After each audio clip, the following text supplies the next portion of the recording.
Welcome back, and thank you for tuning into Midnight Affairs Tales. We appreciate every single one of you. We'd love to know what part of the world you are watching from right now. Let us know in the comments. Now let's dive into today's story, Chapter 1. The plane touched down in Virginia Beach just after midnight. No crowd, no welcome signs. Just a sharp wind rolling off the tarmac as Navy SEAL Travis Colt stepped onto home soil after 8 months deployed overseas. He moved like a ghost, duffel over his shoulder, boots heavy on concrete, eyes scanning the parking lot. He had seen deserts burn and cities fall. He had kicked down doors in places that did not exist on maps. But this silence? It scraped his nerves raw. Miranda was not there. Not even a text. He booked a ride-share without flinching. The driver made small talk about football. Travis gave one-word answers and stared out the window. His hand rested on the handle of his bag, the same hand that had gripped rifles and pulled friends out of rubble. Tonight, it just sat still, coiled. His house was still standing. The lights were off. The lawn was trimmed, too trimmed. She had not done that before. The garage opened slowly, like it did not want him to see what was inside. Her car was there. No sign of life. He entered through the side door and dropped his bag quietly by the stairs. "Miranda," he called. Her voice came from upstairs, groggy, irritated. "What time is it?" He paused. "Midnight." A long silence. Then footsteps. She came down in a silk robe. Makeup smudged. Phone still in her hand. "You did not tell me when you were landing. You knew the week." "I have work in the morning, Travis." His eyes flicked to the phone in her hand. The screen dimmed quickly. She walked up and hugged him stiff, like she was hugging a guest. "Glad you're home." Travis said nothing. Her perfume was different. Expensive. Not what she wore before. Something was wrong. Not battlefield wrong, domestic wrong. That subtle, quiet kind of betrayal that did not bleed, but still killed something inside you. He looked at her. Really looked. She had changed. And not for him. How do you fight an enemy who lives in your own home? Wait. If this story gave you chills or made you think twice about trust, don't just scroll away. Hit that like button to support the channel, and subscribe if you never want to miss another jaw-dropping tale. We drop new stories every week that'll leave you speechless. Join the family, because here, every story hits different. Now, let's dive back into the story. The next morning, sunlight crept through the blinds like a spotlight on a stage neither of them wanted to be on. Travis stood in the kitchen, brewing coffee. He knew how to clean a rifle in the dark. Making coffee used to be harder. Miranda walked in, freshly dressed, hair curled, eyes lined. Not for him. "You are up early," she said, checking her phone again. "I have been up since 4. Jet lag." She nodded, pretending to listen. Her fingers moved fast, typing something, smiling at the screen. Then she caught herself and stopped smiling. "I am showing a house in 30 minutes. You will be all right?" Travis looked at her over the rim of his mug. "I survived Kandahar. I think I can handle breakfast." She laughed, but it was empty, like someone pressed play on an old recording. Then she kissed his cheek, barely, and left. The door clicked shut. Travis stood still. He did not just notice details, he absorbed them. The missing wedding photo from the mantel. The cologne scent in the upstairs bathroom that was not his. The way she had flinched when he looked at her too long. His phone buzzed. A message from a former teammate. "Welcome home, brother. We are getting drinks Friday." He typed back. "Might need more than drinks." Later, he checked the hallway camera, the one Miranda did not know was still active. She had disabled the front one. Forgot about the side hall. At 10:13 p.m., a man's silhouette slipped through the gate 2 nights before he landed. Tall. Confident. Not a stranger. Travis zoomed in. Frame by frame. Paused on the tattoo. He remembered that tattoo. It was on Brener Maddox, a man who once shook his hand at a charity event. Influencer. Family man. Fraud. Travis leaned back in his chair, jaw locked. He did not confront. Not yet. SEALs do not rush. They watch. They wait. They finish what others are too scared to start. He had been trained to dismantle terrorists. What was coming next would be personal. Travis lay in bed that night, staring at the ceiling fan spinning above. Miranda beside him, already asleep or pretending. Her breathing was shallow, nervous. Her back faced him. They had not touched since he got back. Not really. He remembered when this room felt safe, when coming home meant peace. Now, the silence between them was a scream neither of them wanted to translate. Her phone buzzed on the nightstand. Twice. She didn't move. Travis did. He leaned up slowly, careful not to creak the mattress. Reached over, glanced at the screen. 2 messages. Brener Maddox, can't sleep. Thinking about you. You look perfect today. Travis sat back, heartbeat steady. Not even anger yet, just clarity. He stood, walked quietly to the guest room, and closed the door. In the dark, he pulled out his old gear case. Not weapons, not this time. A USB drive. A laptop. His backup burner phone. Old tools, new mission. He opened a folder. Op. Truth. Started typing notes. Timestamps. Names. A timeline. He opened another folder. Scans of her documents. Her realtor accounts. Things she never knew he saw. It was not just the affair. It was the lie of their life. Travis stared at the wall. A photo of their wedding day smiled back at him. Her eyes looked happy back then. But now? Now her eyes blinked too fast when she lied. Her fingers twitched when she thought she was being watched. And soon, she would be. Every second, every step, every lie she told, he would make sure it led to the truth. And when the time came, she would not just lose him. She would lose everything. 3 days passed. Miranda had grown relaxed again, careless, even. She smiled more, laughed on calls behind closed doors, and left her phone unattended for longer. That was her mistake. Tuesday morning, she was rushing. Late for a closing meeting she claimed could make or break her month. She grabbed her coat, keys, and purse, but dropped her phone face down on the tile by the front door. Shit, she muttered. Travis was already behind her. You all right? Yeah, she said quickly. She reached down, but he was faster. He handed her the phone. The screen had not locked. A message preview was still open, bold white on light gray. Brener Maddox, send that pic from last night. I can't stop thinking about you. Her smile froze. Her fingers gripped the phone like she wanted to crush it. It's work humor. He looked at her, steady. Of course. She walked out without saying goodbye. Travis did not move until the door closed. Then he turned, walked into the kitchen, and opened the laptop.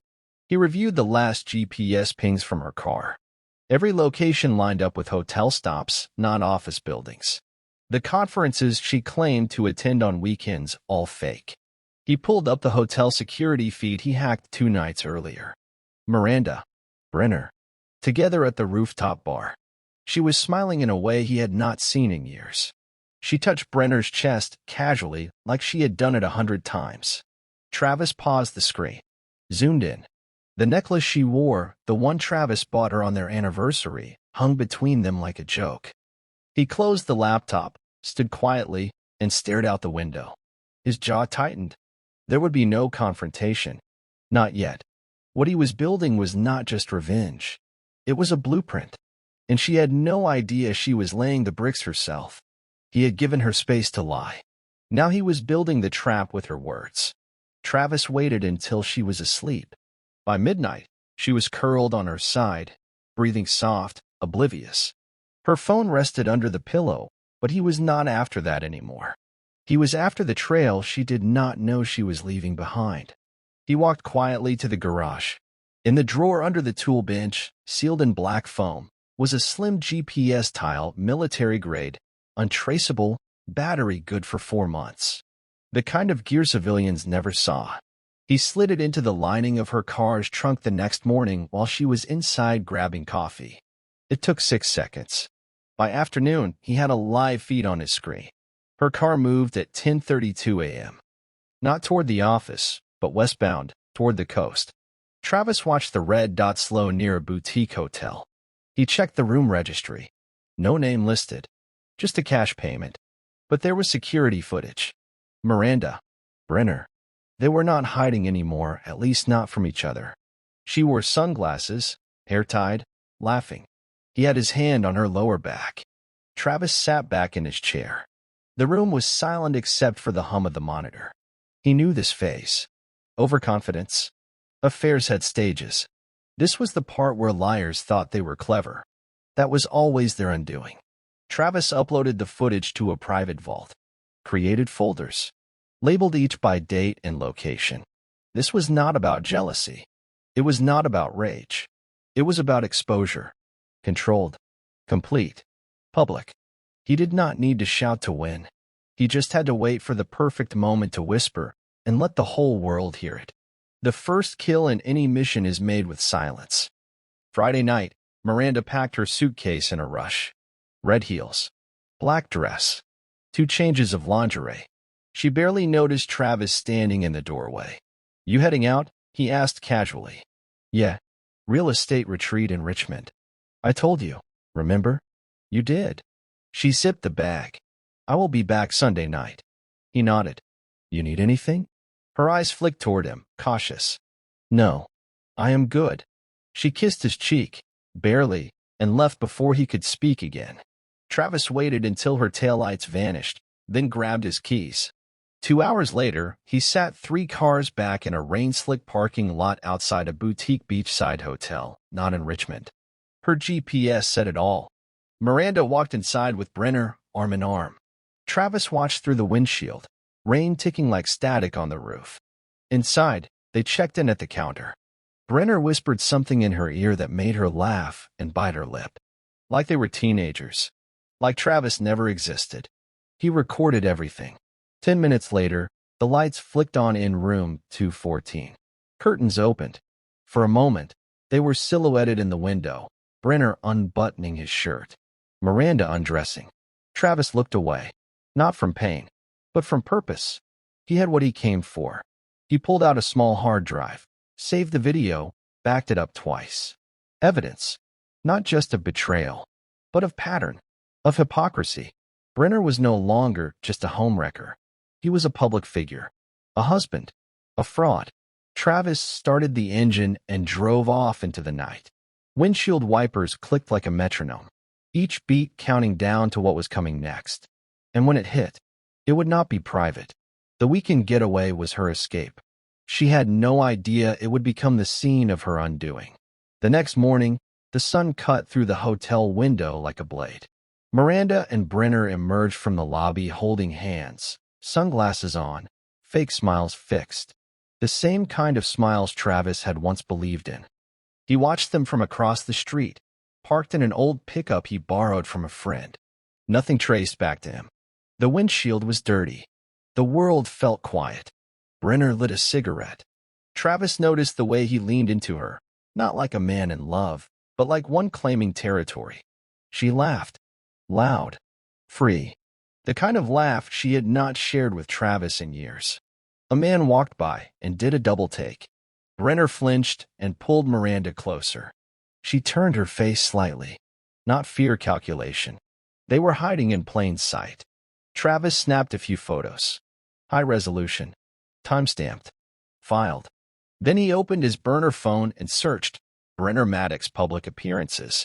He scrolled through thumbnails, charity galas, school events, podcasts about marriage and morality. His face was everywhere. A role model. A motivator. A liar. Travis clicked a video, Brener on stage in a church, hands raised. Family is everything. Loyalty is sacred. Marriage is a covenant. Travis muted it and stared at the freeze frame. It made him sick. Not with rage, with clarity. Brener was not just a man sleeping with someone else's wife. He was a brand built on deception. And Travis knew how to take apart structures like that. Quietly. Brick by brick. He watched the couple get into a black SUV. Miranda laughed again as they drove off. Travis did not follow this time. He already knew where they were going. He had everything he needed. Now it was time to plan how to end them. He was not chasing anymore. He was setting the trap. And they were walking straight into it. Back home, the house felt colder. Miranda returned Sunday night like nothing happened, as if she had just gone to brunch with friends. She tossed her suitcase on the floor, kicked off her heels, and let out a dramatic sigh. God, I am exhausted, she said, stretching. Travis looked up from the couch. The TV was on, muted. A war documentary played in the background, soldiers moving through smoke. How was Richmond? He asked. She paused, then smiled. Busy. Productive. We had back-to-back panels. He nodded slowly. You learn anything new? She laughed. You were funny. I'm going to shower. She walked past him, that same perfume lingering in the air. New. Not hers. Not his. As soon as the water started running upstairs, Travis stood and opened his laptop. He played the footage. Hotel lobby. Timestamp. Saturday, 3:16 p.m. Miranda. Brener. Laughing. Holding hands. Hotel rooftop bar. Kissing. Drinking. Whispering. Room 214. Lights on. Curtains half drawn. Travis muted the video. He did not need to hear it. The images said enough. He clicked Save, encrypted the file, and backed it up to 3 separate drives. One stayed in the safe. Another in a hidden box in the attic. The third? Scheduled to upload to a private cloud server if he failed to cancel the trigger every 48 hours. Insurance. He watched the screen go black, then looked up the next phase. Social media traces. Brener's face was on everything: book deals, family man tours, endorsements, corporate sponsors. Perfect. Travis smiled, but it was small and dark. He opened a fresh folder. Named it Phase 2, Exposure. There would be no confrontation, no shouting match. He was not looking for closure. He was building a public execution, and it would happen on their stage. What started as betrayal was about to become a broadcast. 2 weeks later, Miranda stood in the kitchen scrolling through her phone. Travis stood across from her, sipping coffee. Calm, focused, measured, the way he was before breaching a door. You have been quiet lately, she said, not looking up. Thinking, he replied. About what? He watched her carefully. About us. She blinked fast. That was her tell. Oh, she said. That again. He placed his mug down. Look. If this is not what you want anymore, just say it. Her fingers froze mid-scroll. He continued, voice even. I have not stopped you. I have not checked your phone. I have not followed you. If you are unhappy, you are free to go. She turned her head, a fake laugh catching in her throat. What are you saying? I am saying I will not stand in your way. Not anymore. She stared at him. He stared back. Long silence. Then she said it quiet, but sharp. Maybe I should go. He nodded. Maybe you should. She blinked again. Twice. Then smiled small, unsure. Well, okay. No drama, he said. Just be honest. I have been honest, she said quickly. Travis held her gaze. Said nothing. That silence crushed her words. She grabbed her purse and keys. I will be at Jenna's tonight. He nodded again. She left. Door closed. Travis walked to the window and watched her drive away. He whispered to no one. You are free. Then he turned back toward the laptop, opened the folder labeled Phase 2, and hit enter. Now the operation truly began. No more guessing. No more waiting. This was not about saving the marriage. This was about controlling the truth and letting her destroy herself with it. She thought freedom meant escape. She had no idea it came with a price. 2 weeks later, the invitation arrived in a sleek white envelope. Coastal Business Awards, honoring Miranda Cole, Realtor of the Year. Black tie. Local media. Sponsors attending. Travis read the card slowly, then laid it on the table.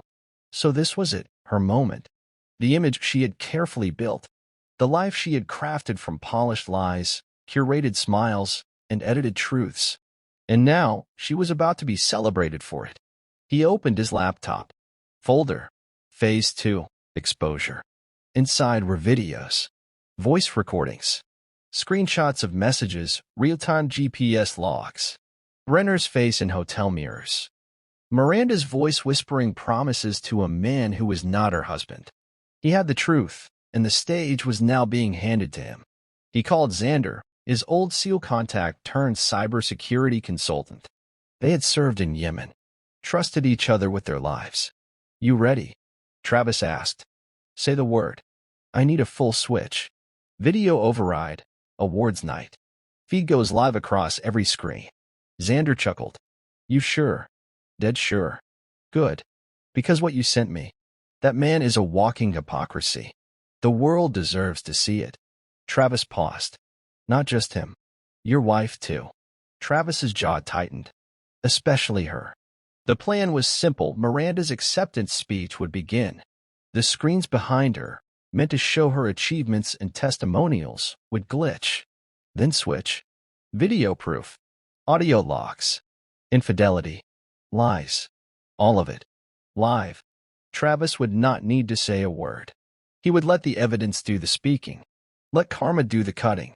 He looked at the invitation again. Miranda had no idea her spotlight was about to burn her alive.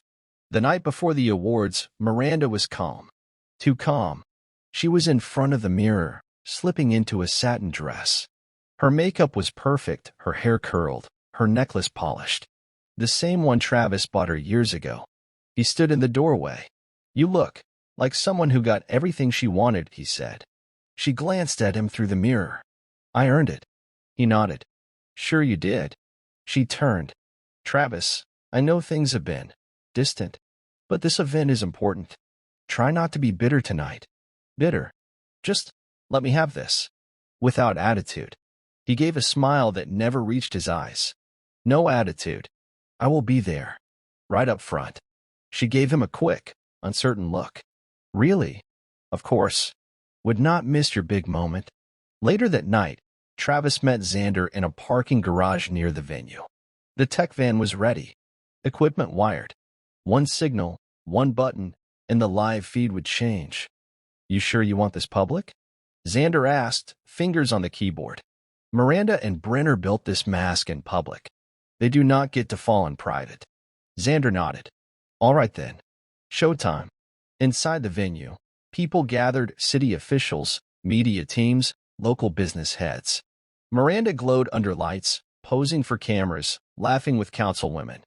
Brener stood in the back, hat low, coat pressed. He should not have been there.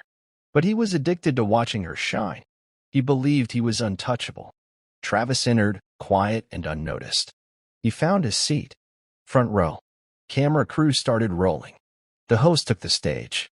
This year's award for Realtor of the Year goes to Miranda Cole.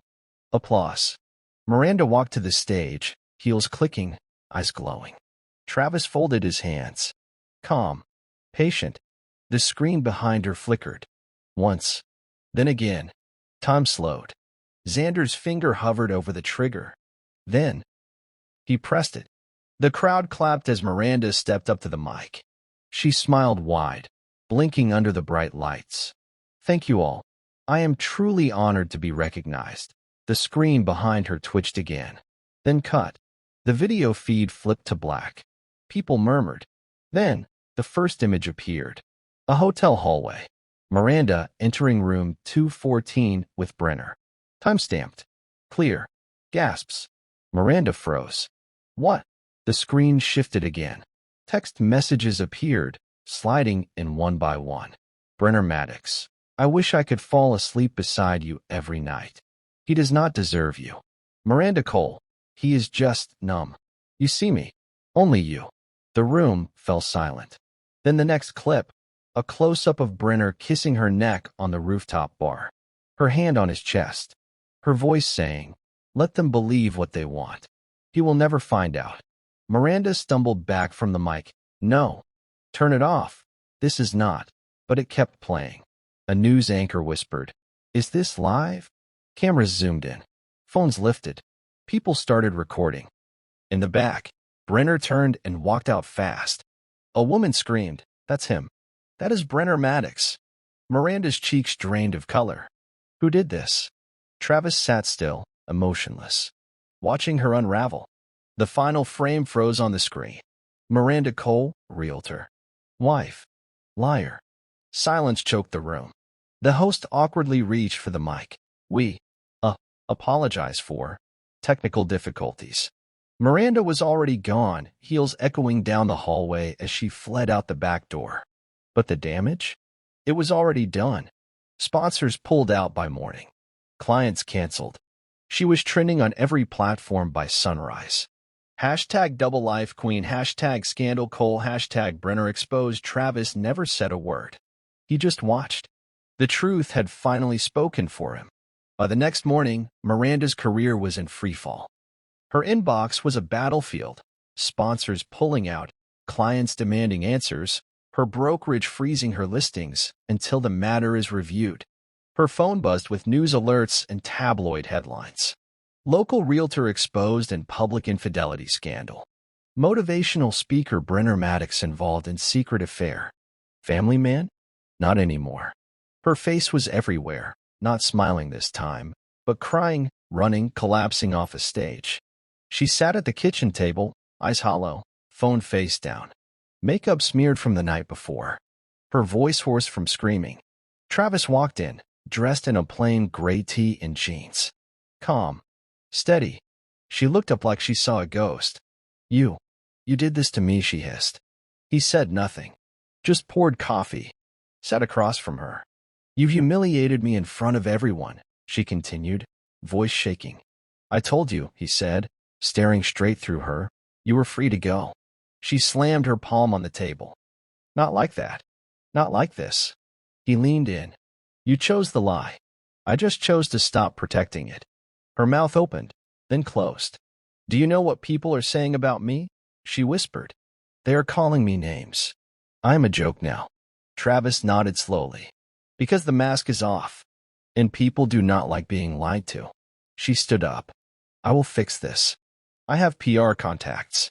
I will spin it. He tilted his head. You really think this is fixable? Her silence was answer enough. Then her phone buzzed. Brener can't talk. Wife kicked me out. Staying low. Do not contact. Her hand dropped. Travis watched her crumble. The empire she built, based on image, manipulation, and silence, was now on fire. And he had lit the match with a single file. By midweek, national outlets picked up the story. Morning shows, gossip podcasts, even talk radio. They dissected every frame of the footage like it was a crime scene. The fall of Miranda Cole. Motivational speaker caught in double life scandal. Another fake power couple, another real disaster. Internet detectives found Brener's old tweets about faith and family and plastered them beside the affair footage. Miranda's former clients demanded refunds. Brener's sponsors vanished. His YouTube channel was flooded with dislikes and furious comments. But Miranda? She tried to fight. She posted a statement. Like many women, I lost myself in a marriage that left me emotionally invisible. What I did was wrong, but it came from deep hurt. I was not seen. I was not loved. The post was scripted, polished, and instantly torn apart. Because hours later, another video leaked. Her and Brener in the hotel room. Laughing, toasting, calling Travis a robot in uniform. The world was no longer just angry. They were disgusted. And Travis? He never replied. He sat in his garage, organizing files into folders, locking away the hard drives like metals. Everything he had recorded was now archived. Xander called. You see the news? Yeah, Travis said. She is still spinning it. Well, if she keeps lying, we still have fuel. You did not even release the tax stuff yet. Travis stayed silent for a moment. She's already drowning, he said. No need to push her under. But he meant something else. He had more than footage. He had discovered something darker. And if she kept lying, the next move would not be about shame. It would be about justice. The storm outside was brutal that night, wind battering the windows, rain pouring like glass shattering on the roof. Miranda sat in the living room with a glass of wine, shaking hands and bloodshot eyes. She had not left the house in 3 days. Her inbox was full of demands and apologies. Half the city hated her. The other half pretended they did not. She heard Travis come in through the back door. She did not look at him. I lost everything, she muttered. Everything. He dropped his bag on the floor and sat across from her. Quiet. I was not trying to hurt you, she said, voice cracking. You were just gone all the time. You were cold. You would come back and stare through me. Travis nodded once, not agreeing, just letting her speak. I tried to be patient. I really did. But Brener made me feel a stop, Travis said, voice low. She blinked. What? You are not going to justify it, he said. Not with loneliness. Not with attention. You lied. You betrayed. That is it. She set her glass down hard. You were gone for months. I was fighting for this country. You were fighting ghosts, Travis. You never came back the same. He stood slowly. I came back alive. You made sure I came back alone. She started crying again, real this time. No makeup. No camera. I was scared, she said. Scared of being nothing. Travis stared at her, then spoke quietly. You were never nothing. But you chose to become something else. He walked away, up the stairs. Behind him, her sobs filled the silence. But Travis was already done listening. He had heard everything he needed. Now it was time to move toward the final phase. And Miranda was not ready for what was still coming. The next morning, Travis drove 40 miles out of town to a location no one had eyes on. A forgotten shed in the woods behind an old SEAL buddy's property. Inside was his stored recon gear, untouched since the military cleared his unit from active deployment. He opened a metal crate, a custom burner laptop, 3 encrypted phones, satellite tether device, old-school surveillance tech, the kind used for missions where failure was not an option. He powered one of the burners and pulled up the data dump from Miranda's cloud. She had no idea she ever synced her business and personal files to the same cloud login. Travis opened a document folder labeled Private Docs, Do Not Share. Inside were receipts, emails, one folder labeled Side Deals. He scrolled. There it was. Property transfers under a fake name. Wire transactions routed through small shell companies. And one name kept popping up, Brener Holdings, LLC. His eyes narrowed. Travis spent the next 2 days mapping every connection. He built charts, timelines, labeled faces like a profiler chasing a serial pattern. And in many ways, this was just that. A series of moral crimes. Calculated. Repeated. He watched every Brener video again. Smiling sermons about honesty. Tears about his wife's unshakable faith. Talks on discipline and loyalty. But Travis had the files now. Bank statements showing joint offshore transactions between Brener and Miranda. Signatures on 2 ghost properties bought under LLCs. One property, strangely, was co-signed by a name that did not exist, William Carter. That was the alias Brener had used in the hotel registry. It all lined up. A house of lies, built on forged paper and fake promises. He dropped it all into an encrypted folder. Label, exposure_final. Now it was time to choose the moment and the weapon. He called Xander again. I need a tech contact. Someone who can intercept a live feed. For what? There is an event. Awards gala. Miranda is being honored again. Xander whistled. Bold. She wanted to be seen. Let us make sure they all see her. Xander sent him a burner contact. Travis reached out with one message. Need you to replace a feed. Drop in a video package. No trace. High profile. The answer came back within an hour. Done. Just send the content. Travis smiled faintly. Miranda thought the worst was over. She had no idea what was about to hit her next. Because the same public she played so well was about to become her final audience. The ballroom at the Harbolite Hotel was lit like a movie set. Soft golds, navy blues, everything glowing under spotlights. Tables packed with realtors, entrepreneurs, influencers. Wine flowed. Laughter echoed. And Miranda stood at the center of it all. Red dress. Diamond necklace. Flawless makeup. She had rebuilt fast. Cried once, then rebranded harder. Played the victim online. Told just enough truth to sound brave. The award? Women in Business Leadership Honor. Presented by Horizon Bank, one of Brener's former sponsors. Apparently, no one had done a background check since the scandal had cooled. Miranda stepped up to the mic. The crowd clapped. Cameras rolled. Live feed streaming to social media. Travis stood outside in the rain. Hood up. Earbud in. Watching the stream from his phone. She smiled into the lights. "I want to thank everyone who stood with me this year," she began. "I went through something public, something painful, but I stand here not as a victim, but as a survivor." Cheers. Soft piano music in the background. "I learned that integrity is not about never failing. It is about owning your truth. That is what leadership looks like." That was his cue. Travis tapped play on the app. Inside, the ballroom screen flickered, then glitched. Then cut to video, Miranda and Brener. Hotel hallway. Laughter. Kiss. Room 214. Split screen. Tax forms, shell companies, email threads. Her voice, recorded. "We can launder it through the third buyer.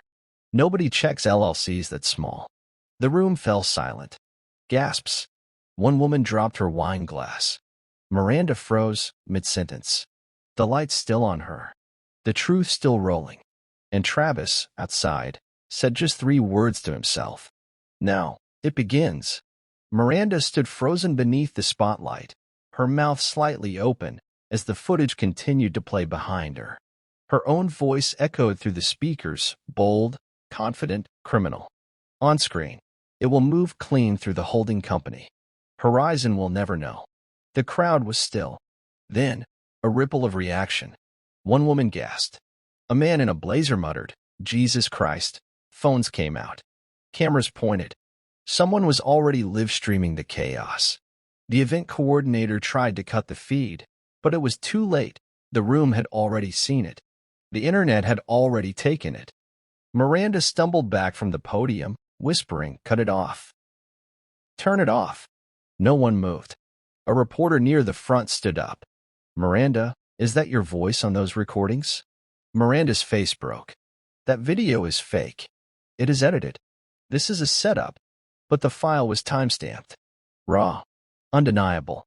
Her image, her empire, cracked on stage like glass under pressure.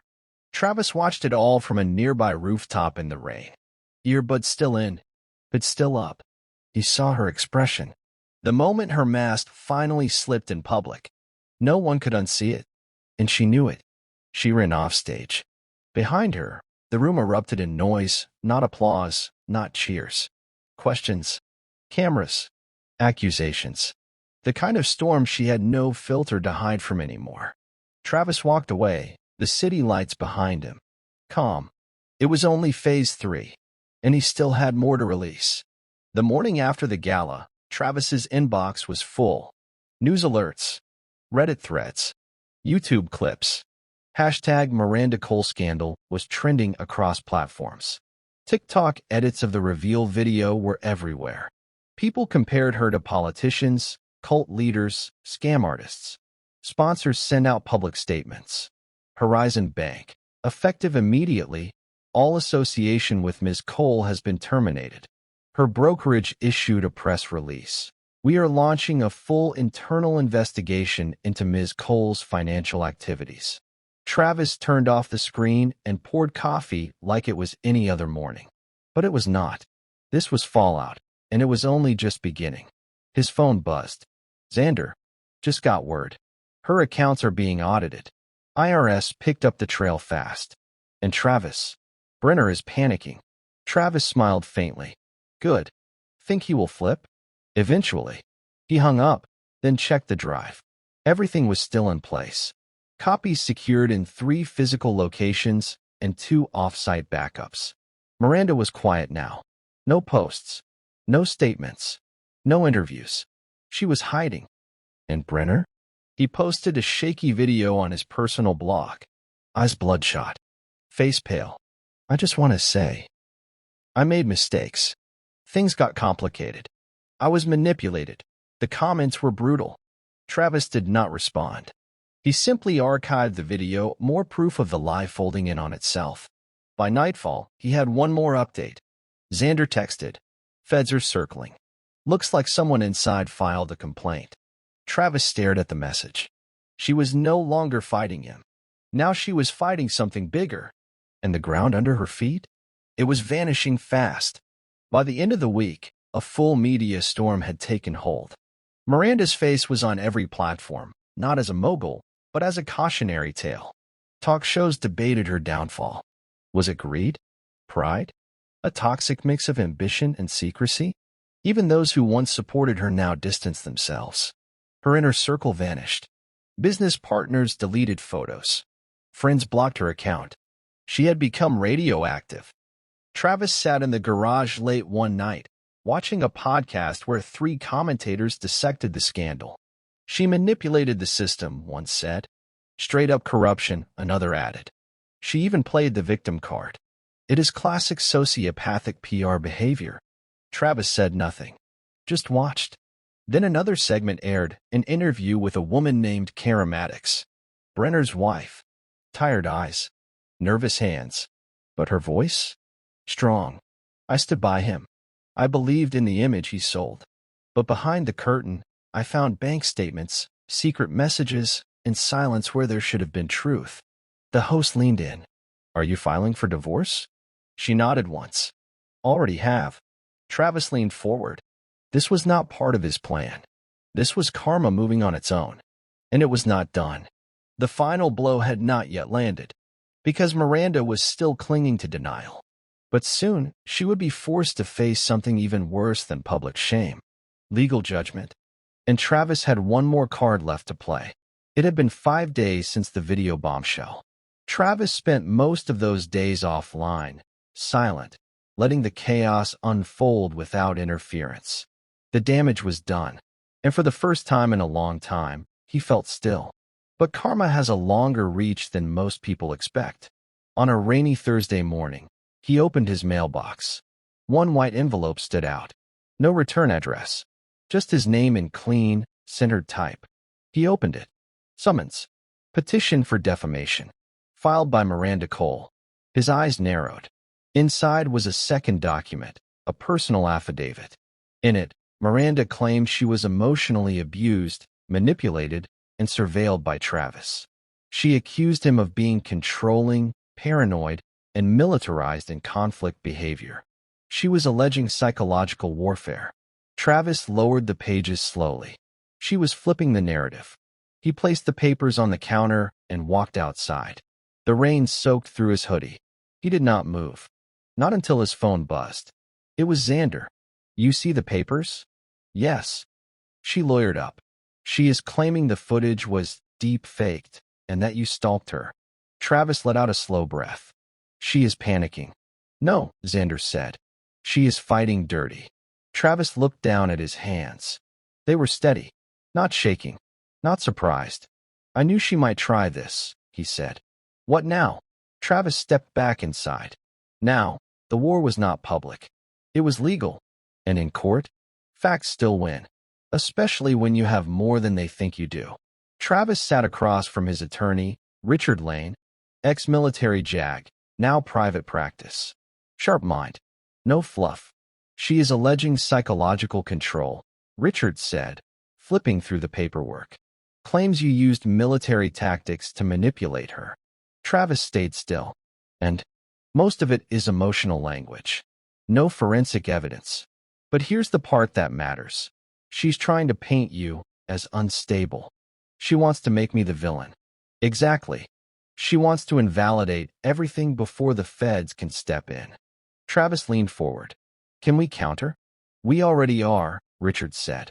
We are filing a defamation defense with supporting evidence, surveillance timestamps, metadata, video hashes. We have proof that what you posted was real. Travis nodded once. And the fraud? That stays sealed until charges are filed officially. Outside the window, traffic passed in a blur. Inside the room, time felt heavier, like the quiet before a breach. She is desperate, Richard continued. That makes her unpredictable. But if she tries to play victim in court, we will bury it in proof. Travis stood. Good. Let her speak. Let her lie under oath. Richard looked up. Just be ready. This might not be a clean fight. It never was. As Travis left the office, he felt the shift. This was no longer about hurt feelings or betrayal. This was battle on paper. In strategy. In the courtroom. And Travis had spent his life mastering tactical engagement. He was not going to lose to a woman trying to weaponize her shame.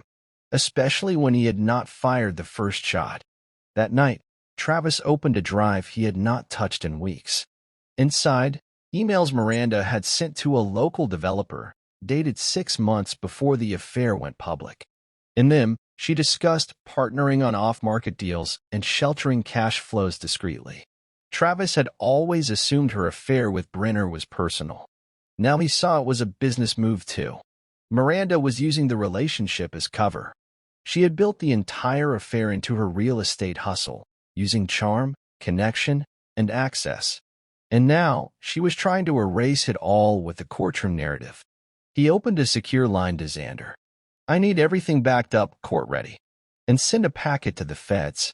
"You sure?" She crossed the line. A pause. "All right. I will ghost it through a neutral drop." Travis pulled up a video, Miranda mocking his combat brain, in a private message to Brener. "He's all tactics and silence. I barely even believe he feels anything anymore." He watched the clip without emotion, then added it to a folder marked Character Profile, Defendant Lies. The next morning, Travis sat at a downtown cafe waiting for someone. A woman in her early 40s approached. Cara, Brener's now ex-wife. She sat down without a word. "I did not think you would come," Travis said. She opened her purse, slid a flash drive across the table. "I want to help," she said. "They lied to both of us." He looked at the drive. "What is it?" "Emails. Call logs. Notes he dictated for her court statement." "You were right. They planned everything." Travis met her eyes. For the first time in weeks, he saw someone who understood the war. "Thank you," he said quietly. And just like that, he had his next weapon. Because now, the lies were not just hers. They were collaborated, signed, and documented. Monday morning arrived with sharp air and a sky smeared in dull gray.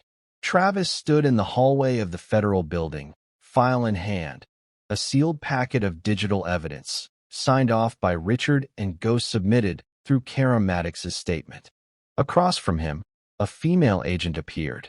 Early 40s, sharp blazer, minimal expression. "Agent Pinner," she said, holding out a badge. "We have been expecting you." They walked to a private conference room. Travis handed her the flash drive. "Everything you need is on there," he said. "Shell companies, email records, real estate fraud, coordinated laundering, and call transcripts." Pinner plugged the drive in without hesitation. As the files opened, her eyes sharpened. "You realize this involves at least 2 public figures and 4 different accounts linked to illicit activity?" "I do," Travis said. "One of them is still pretending to be a victim." She raised an eyebrow. "Nothing on here looks accidental," she muttered, scrolling. "It was never about love," Travis added. "It was business. And cover." Pinner sat back in her chair, nodding slowly. "All right, Mr. Cole. This is strong. Really strong. But we will need to move fast. If they catch wind of this, accounts could vanish overnight." "They already started erasing files last week," Travis said. "But I had off-site backups." Pinner gave a small smile. "Smart man." He stood. "I do not want credit. I want closure." "You might get both," she replied. As he left the room, he felt it. Not relief, not pride. Just stillness. The kind that came before a tactical strike. He had given them all the rope. Now they would decide how hard it would tighten. By Friday, whispers turned into noise. The internet had quieted slightly. A new scandal elsewhere distracted the masses, but inside Brener world, the walls were crumbling faster than ever. His bank had frozen 2 personal accounts. His book deal was suspended. His sacred bond retreat was canceled by the venue, citing concerns of ongoing investigation. Travis sat in his truck, parked outside a private law office downtown. He was not following, he was observing. Strategically, Brener exited the building fast, his phone pressed hard against his ear, pacing beside his black Escalade. Travis had the window cracked. He could hear just enough. "I told you we cleaned those records." Brener snapped. "No, she was supposed to wipe it." "What do you mean the emails were recovered?" He turned, gripping the phone like it might break. Then, silence. Travis watched the man's face fall, lips pressed into a hard line, jaw flexing. He knew that expression. That was what defeat looked like before it hit the bloodstream. Later that night, news leaked on a small legal blog. Sources confirm Brener Maddox has hired federal defense counsel. The blog quoted an anonymous insider. There may be a cooperative deal offered if substantial testimony is provided. Travis read the post in silence. If Brener flipped, Miranda would be exposed fully. Everything she buried under PR posts and lawyer-crafted lies would surface, with timestamps and signatures. It was only a matter of time. She had built her empire on secrets. Now they were going to bury her under them. Miranda opened her front door with a practiced smile, the one she had used for years to disarm clients and press. But the two federal agents on her doorstep were not buyers. They flashed badges. Miranda Cole, we have a few questions regarding your recent property activity. Her smile cracked. You? I thought I had already answered everything through my attorney. This is separate, Agent Penner said. New information came to light. We are reopening your file. Miranda's eyes darted behind them, searching for cameras, neighbors, any kind of cover. I do not have time right now. Penner did not move. Then we will do this formally. Subpoena is ready. Miranda's breath hitched. Wait. Fine. Just come in. Inside, the agent scanned the room. Clean. Stylish. Sterile. No warmth left. Penner sat across from her. We believe you knowingly participated in laundering funds through property shells tied to Maddox Holdings. We have bank logs, emails, and internal conversations where you discuss strategy. That is not true, Miranda snapped. Penner placed a printed email on the table. Her own words. Her own name. Miranda froze. You need to understand, Penner said calmly, you are not the only one talking now. Silence filled the room like cement. Miranda tried to blink it away. I was manipulated, she said. He told me it was clean. He told me, do not finish that sentence, the second agent warned. Not unless you want it used against you. Miranda's voice dropped to a whisper. What do you want? Your cooperation, Penner replied. And your truth. Miranda looked down at the email again. She had lost control. And for the first time in her life, the room felt like a cage. Travis was at home when the headline hit. Miranda Cole issues statement of remorse amid federal investigation. He clicked the link. It was a video, pre-recorded. No press. No questions. Just Miranda sitting alone, wearing neutral tones, makeup lighter than usual. Her eyes were tired. Her voice low. I have made mistakes, she began. Some personal. Some professional. I let myself be misled. I trusted people I should not have. Travis watched, unmoved. I never intended to hurt anyone, especially not the man I once loved. But I take full accountability for my part in what happened. She paused, hands folded. I am cooperating with investigators. I want to make this right. It was careful, scripted, but behind her eyes was fear, not shame, not apology. She was playing survival, and Travis knew it. He opened a blank document, labeled it, Final Package, Unreleased Proof. Inside, he placed the one file he had never sent, an audio recording from 6 months ago. Miranda's voice. If this all goes wrong, I will just cry and say he scared me. That uniform always worked for sympathy. He had held it back. Until now. Now, he was not sending it to the press. He was sending it to the FBI. Because this was not about revenge anymore. It was about finishing it. And he was almost there. Court documents leaked. Not from Travis. Not from Xander. This time, the leak came from inside the system, a whistleblower journalist who had been tracking high-profile fraud cases in the Southeast. The files spread like wildfire across legal blogs and news sites. Screenshots of Miranda's private emails. Audio of her financial planning with Brener. Most damning of all, an official quote from the FBI confirming an open investigation into tax evasion, laundering, and coordinated wire fraud. Every lie she had tried to control cracked in half. Even her supporters online went silent. Some flipped. Some deleted their comments altogether. Travis sat in his garage, watching the dominoes fall. The email thread she once sent to Brener, titled Clean Strategy, Final Run, was now being dissected by legal analysts on YouTube. Her entire victim persona died that morning, and no apology video could resurrect it. Richard, his attorney, called him that afternoon. "She is boxed in," he said. "Federal case is forming. You want to keep pressing the release campaign?" Travis shook his head. "No. Let the system take her now." "You sure?" "She stopped being my problem the moment she stepped into criminal territory. Now she is theirs." Richard paused. "You did the right thing." Travis stared at the screen.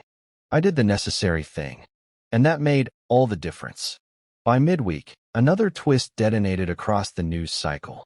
Brener Maddox missing, warrant issued, no contact in 48 hours. One article speculated he fled to Costa Rica. Another tracked a flight under a false name headed for Bali. His Instagram went dark. His YouTube channel shut down. The last trace of him was an airport camera still, blurry, rushed, with a cap pulled low over his eyes. Federal agencies issued an alert. Person of interest in active investigation. Travis watched the coverage with a cold kind of satisfaction. Brener had finally run out of stages to perform on. Even his wife, now ex-wife, released a formal statement. He ran because he knew what was coming. "I hope he is found, and I hope the people he hurt get their justice." Karma did not always arrive with handcuffs. Sometimes, it came in the form of complete erasure. Travis received one final anonymous tip through Xander. His crypto wallets were drained. He is on the move. Probably will never step foot in the U.S. again. Travis replied with 2 words. "Let him." Because ghosts could run, but they could not rebuild. And Brener Maddox? He was done. A month passed. Autumn rolled in. The news cycle moved on, but the shadows of Miranda's scandal still lingered across blogs and business forums. Her name had become a cautionary tale, used in talks about ethics, corporate risk, and image manipulation. One morning, a black envelope showed up at Travis's door. A formal invitation. Distinguished Service Recognition Gala, honoring community contributors. Same hotel. Same event where Miranda had once stood in the spotlight before her world fell apart. Travis stared at the card. He had not asked for it, had not expected it, but someone had nominated him. He left the envelope on the counter and went outside. The sun was low. Wind in the trees. Quiet. Richard called that afternoon. "You gonna go?" Travis took a breath. "No, you should. You earned it. That is not the kind of stage I need." Richard laughed. "Still the seal. Always tactical. I do not need to stand under lights to prove I survived." He hung up. And that was the truth. Justice had been served. The mission was done. No audience needed. No applause required. Late one evening, Travis found a plain envelope in his mailbox. No return address. Handwritten. He opened it cautiously. Inside was a single page. The handwriting was rushed. Tight. "You win. I should have known you were never the man to underestimate. I lost everything. I am sorry. I do not expect forgiveness. I just wanted you to know you were right. About all of it." Miranda, he read it twice, then folded it once and walked to the fireplace. He tossed the letter into the flames, watched it curl and blacken until nothing was left but ash. Not out of hate, but because closure does not come from words. It comes from what happens when the fire burns out, and there is nothing left to hide behind. Travis stood there in the quiet, not smiling, not gloating, just finished. And that was enough.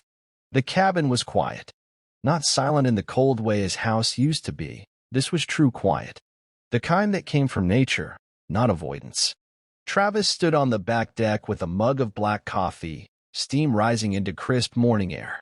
Trees surrounded the small mountain property. No neighbors. No sounds but wind and birds. His phone sat face down inside. No buzzing. No headlines. No drama. He had disconnected everything after Miranda's case officially turned federal. She had accepted a plea deal. 3 years minimum. Fraud, false filings, obstruction. The news broke with barely a splash. People were tired of the scandal. They had moved on. But Travis? He was still here. And for the first time since everything started, he felt clear. Not happy, not even healed, but free. He walked back inside, every step on the hardwood feeling grounded. Real. No masks. No performances. He spent his days training local rescue dogs and teaching wilderness survival classes to troubled teens. No cameras. No need for explanations.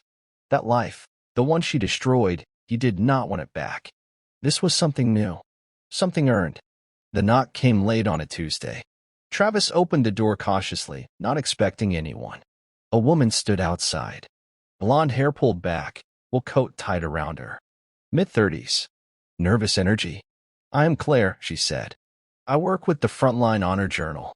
We document real stories from veterans. Not war stories, life stories." He raised an eyebrow.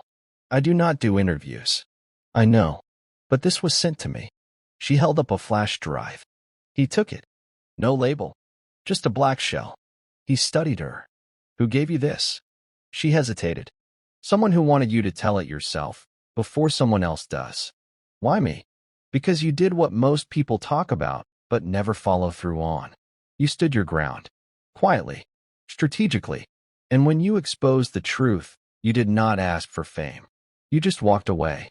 Travis said nothing. Claire looked down. "If you ever decide to speak, my contact info's inside."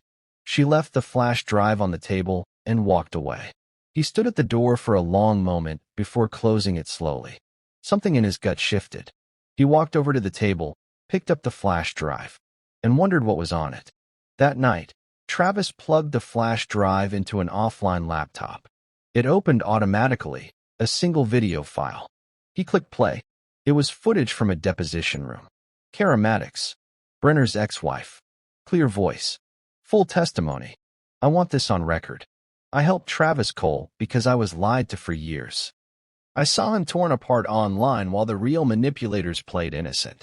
I gave him what I had because what happened to him was not just personal, it was criminal."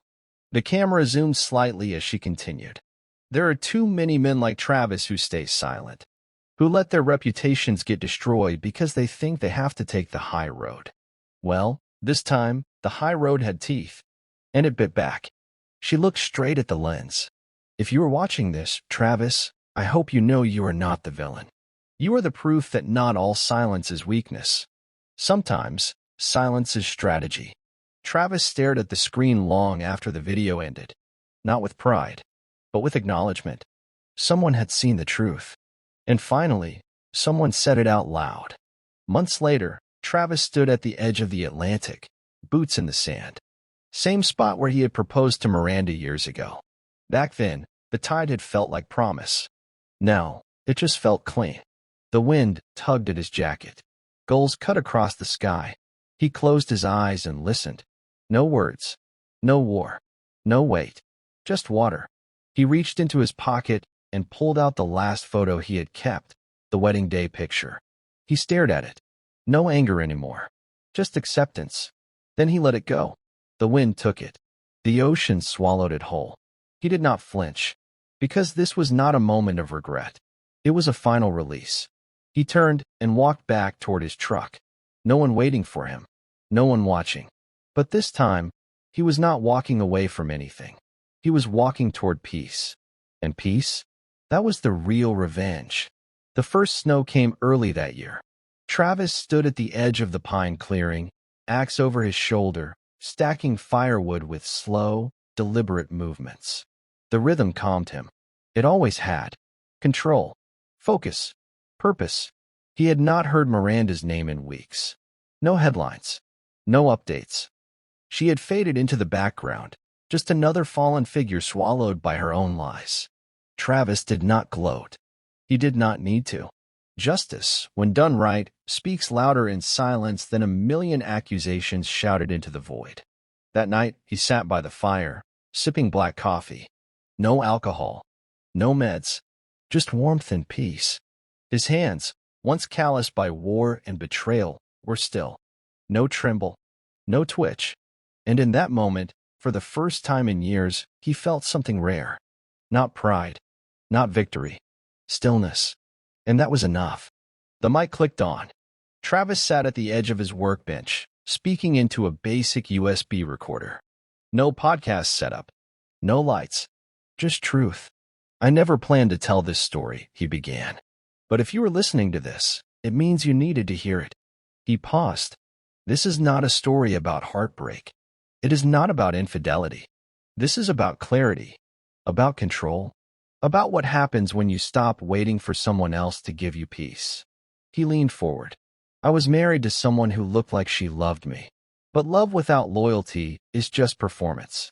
And when you live inside someone else's lie long enough, you forget who you are.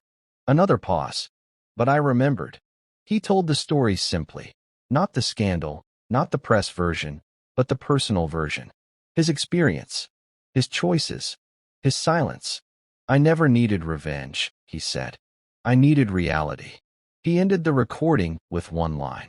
No man is ever weak for staying calm. Sometimes silence is the loudest justice there is.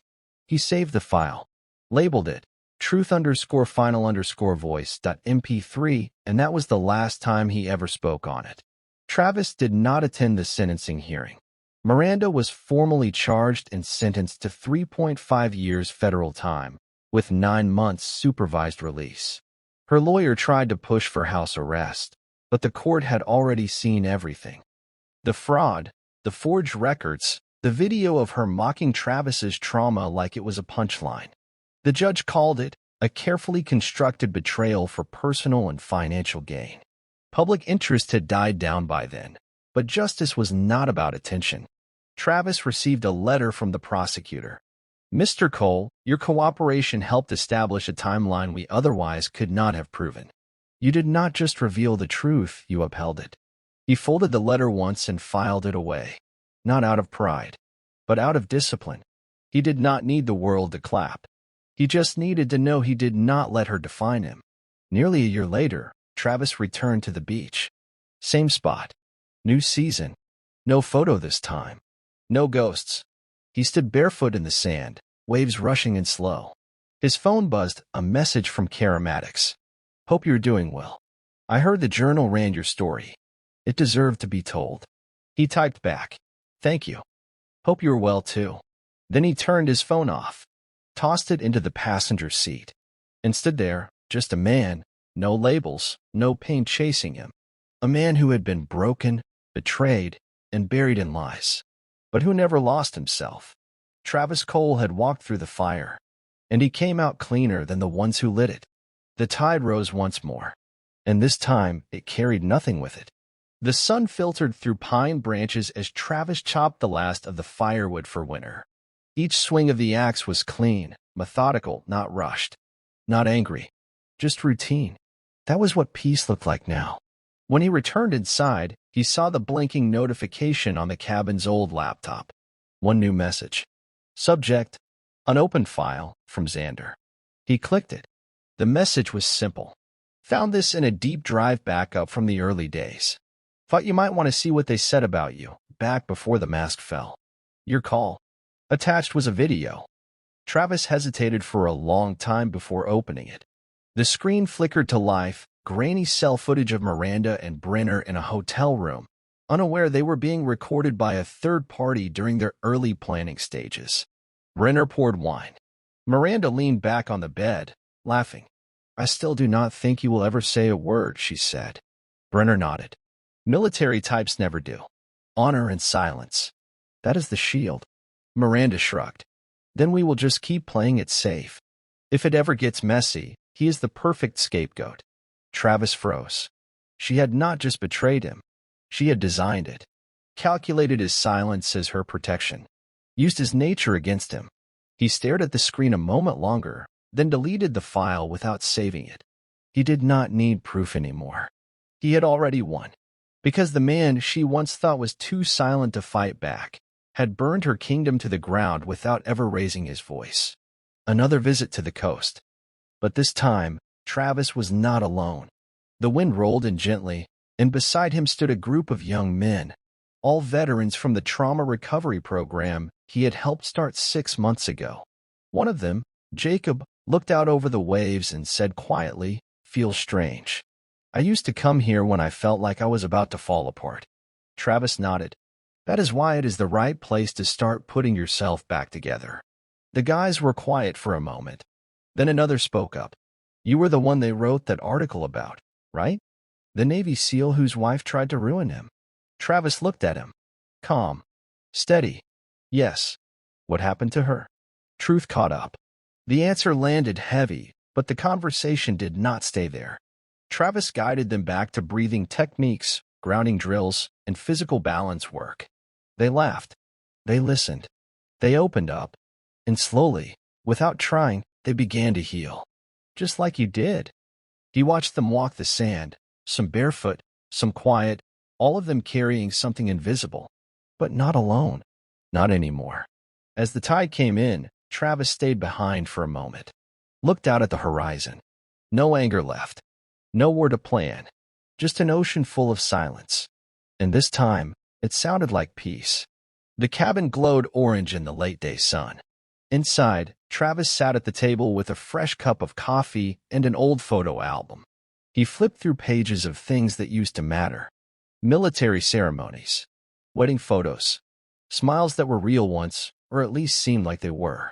He paused on a picture of himself in uniform, Miranda beside him, eyes shining. Then he turned the page. The next section was blank. Empty pages. Ready for something new. He closed the album and leaned back in his chair. Outside, a truck pulled up slowly. Cara stepped out, holding a box. They had stayed in touch, not romantically, not dramatically, but respectfully. Two people bound by scars left by the same fire. She walked in with a small smile. Brought you something. She opened the box, old photos, documents, and a leather notebook. This belonged to Brener. I found it while cleaning out my storage. He wrote everything. Notes, meetings, even predictions. Travis took the notebook gently. Thank you. Felt like it should end with you. She sat for a while, sipping coffee with him in silence. And in that moment, nothing needed to be said. Because justice had been served. The wreckage had cleared. And both of them had walked out of the flames stronger than they ever expected. The recorder clicked on. Travis sat alone at the table, a quiet storm behind his eyes. Not of pain, but of memory. The fireplace cracked nearby. Wind tapped against the cabin window like it was listening. He placed the old notebook Cara had given him on the table. Brener's notes. Inside were meetings, instructions, whispered secrets written like a plan. But what struck Travis most was a single line, circled in red near the end, control the story, and you control the outcome. That had been Brener's philosophy. But it was wrong, because truth always lives longer than a narrative. Travis turned on the recorder. He spoke slowly, clearly. No one ever expects the quiet ones to fight back. That is how they lose. He paused. When I was betrayed, I did not respond with rage. I responded with strategy. I let the liars speak, and they hung themselves with their own words. Another pause. This is for anyone who has ever been broken, blamed, or buried by someone who thought their silence meant surrender. He leaned closer to the mic. You are not weak for being calm. You are dangerous.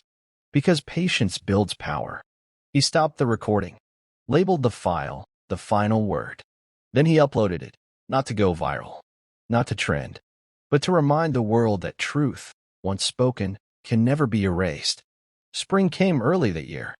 The sky over Virginia Beach stretched wide and clean, like a new page.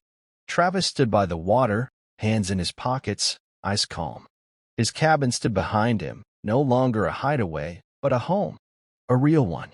Miranda was gone now, out of the public eye, serving her time.